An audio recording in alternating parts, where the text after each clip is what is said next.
अस्सलाम वालेकुम दोस्तों, मैं ਤੁਹਾਡਾ ਆਪਣਾ ਬਿਲਾਲ हैदर। ਅੱਜ ਮੈਂ ਮੌਜੂਦ ਹਾਂ ਮਿੱਤਰਾਲੀ ਪਿੰਡ ਜ਼ਿਲ੍ਹਾ ਗੁਜਰਾਂਵਾਲਾ ਦੇ ਵਿੱਚ ਤੇ ਭਾਈ ਅਸਮਾਦ ਸਾਹਿਬ ਨੇ, ਜ਼ੈਨ ਚੀਮਾ ਸਾਹਿਬ ਨੇ ਮੇਰੇ ਨਾਲ।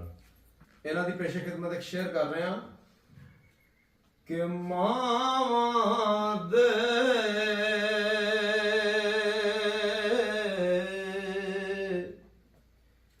दिल नरम गुलाबों मावा दे दिल नरम गुलाबों कदे ना सैन जुदाई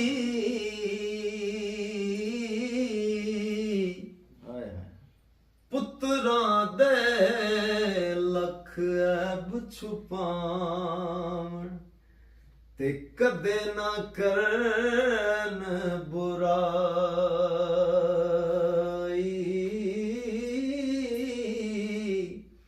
पुत्रां दे लख ऐब छुपावण कदे ना करन बुराई। पाक मोहम्मद ने फरमाया